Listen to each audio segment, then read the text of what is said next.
Hey, it's Diane. If you're a replay viewer, would you type in replay and let me know where you're logging in from so I can give you a great big shout out. So today I'm going to talk about 5 ways to help you burn that stubborn belly fat.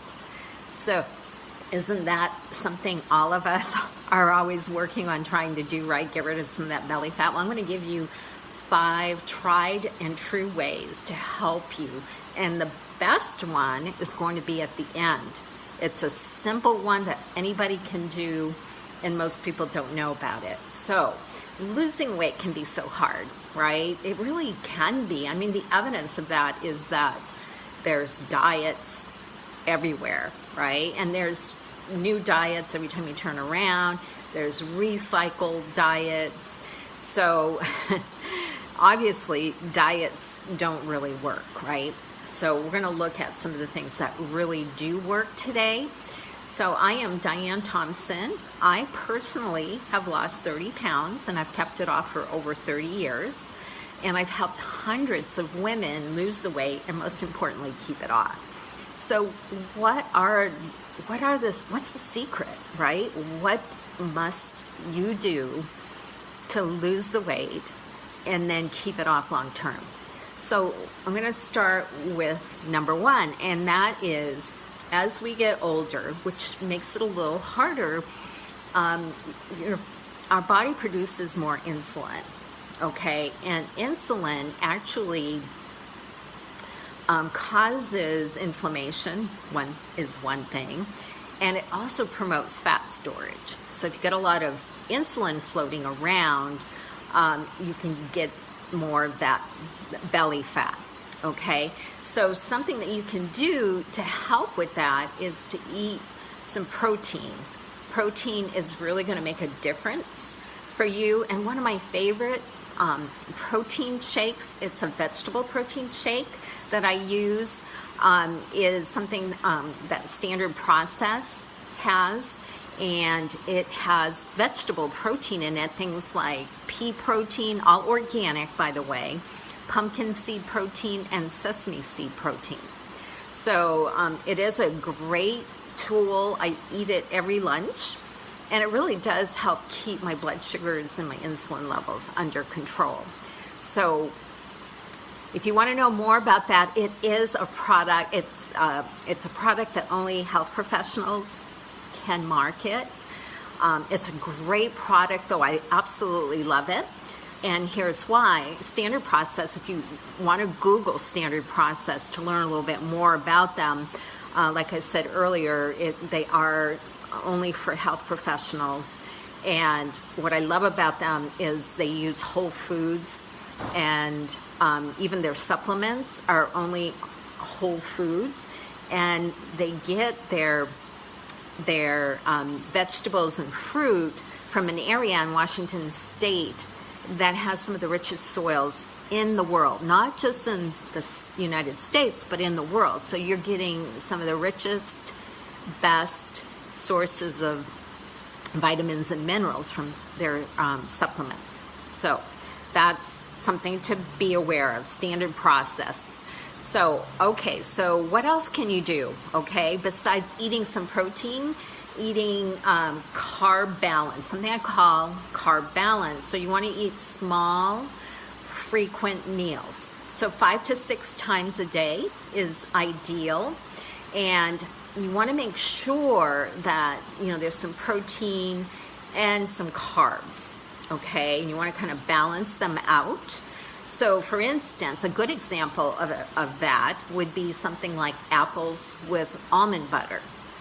Okay, so half an apple with, like half a tablespoon of almond butter is a great example of a carb-balanced snack.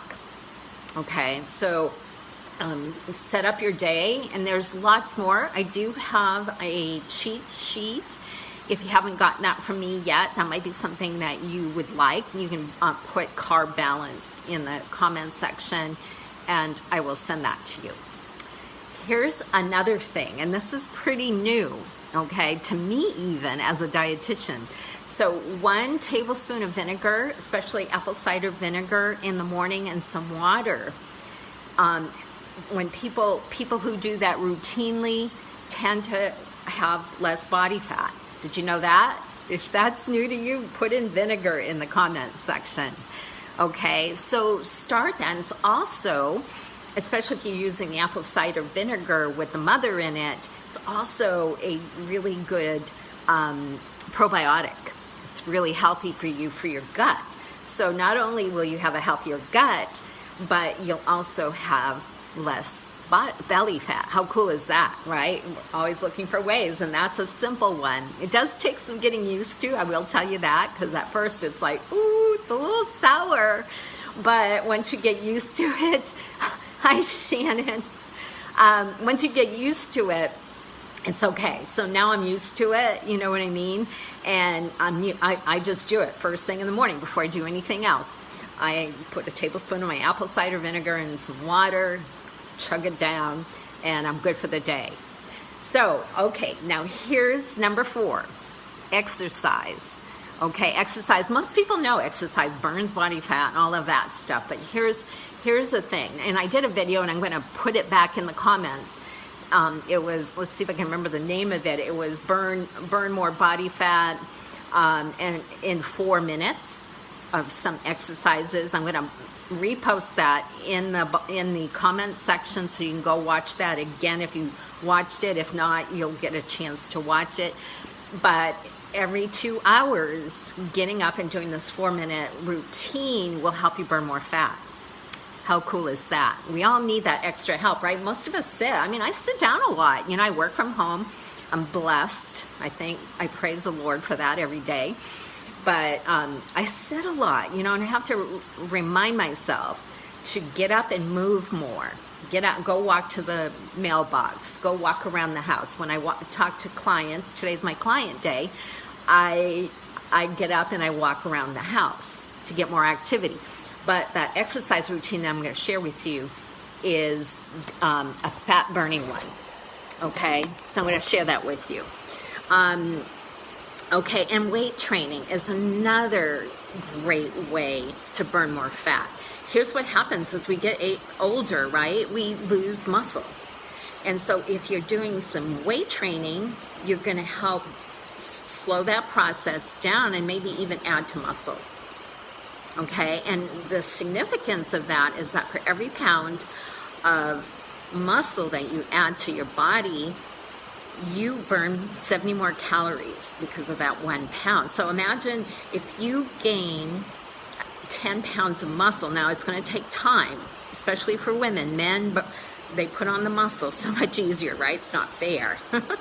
But by adding 10 pounds of muscle, you're going to burn 700 more calories per day. How cool is that? Now, over the course of a year, you could burn a lot. You could lose a lot of weight. Okay, even an extra 100 calories a day is 10 pounds on the scale. So start looking at ways to, you know, planks. Oh my gosh, planks are great in terms of belly fat. So do some planks, or 1 plank, hold it for a minute or what have you, whatever you can do. Start with 15 seconds if that's what you need. But that is definitely going to help you too. So the other thing is eating more of the polyunsaturated fats instead of saturated fats, because saturated fats actually make you fatter, okay? Especially adding to the belly fat, and for sure trans fats. So does everybody know what trans fats are? If you don't, trans fats are like hydrogenated fats. We used to call them hydrogenated. I don't even know what we call them anymore. But trans fats are just fats that have been manipulated, and they're not very good for us, and they actually contribute to belly fat. So avoiding those, going with the olive oils and the avocado oils and those kinds of things are going to help you minimize belly fat and get rid of it. Okay, so how cool would that be, right? I'm always looking for ways, simpler ways. I mean, I do a lot of great things for my health. I bet all of you do too. But I want to know some of the small things that added together really make a difference for you. Okay. Here's another thing, yoga. Oh my goodness, yoga is another great thing, and here's how it's great for you. I mean, there's a lot of benefits to yoga. One of the things that's really important is that because it really, the deep breathing and that, all of that helps you get rid of some of the cortisol, stress. It's a stress hormone, and what that does is it contributes to belly fat. So learning how to manage stress and with yoga, or you could do meditation, whatever's convenient for you. If it's not convenient, like I don't even know, because we live on an island, and I don't even know where to go do some yoga without having to travel. So that's not very practical for me. So figure that piece out and then do it. Okay, so sleep. Now sleep, most people know sleep's important. Whether they're doing it or not is another story, but sleep is huge. People who only get 5 hours or less weigh more than people who get 8 hours. 8 hours is the goal, so make sure you get those 8 hours of sleep, okay? Definitely, and the biggest impact that sleep has is if you don't get enough sleep, then you have more hunger, greater appetite, and you crave those things, carbs, okay? So, make sure you're getting enough sleep, because what's the first thing that happens with people if they have a lot going on is they give up some sleep. It's probably the biggest mistake, because not only will you gain body fat and belly fat, but you're going to get stressed. You're not going to be as sharp because you're not sleeping enough, and you're not going to produce as much. So you're really not ahead of the game. Okay, more fiber. People who eat more fiber in their diet weigh less, and they have less belly fat. Okay, so make sure you're getting some fiber with each of your meals. Okay, like my shake, we put all kinds of stuff in there, lots of fiber. That's what I have for lunch. I just shared that with you, that we're adding fiber to it also. Okay, so make sure you have a source of fiber with each of your meals. And that's, number one, it's going to fill you up. Make sure you drink enough water, but it's going to fill you up. You're going to eat less. And the studies show that the more fiber you eat, the less belly fat you have. Okay, and then the last thing is, you're going to love this one. And Shannon, especially you, I think. A teaspoon of cumin every day can help you burn belly fat. Did you know that? I love cumin. I'm a big Mexican food fan, and I think you are too, Shannon. So adding a teaspoon, anybody can do that, right? It's real easy to do. So those are my top, I don't know, I think I gave you at least 7 top tips to help you burn that belly fat. Okay, so hope they've been helpful. And tomorrow I have a special guest who's going to show you a special piece of equipment that I've been using that's very helpful in helping you burn belly fat. So tune in tomorrow, and I will talk to you then. Bye.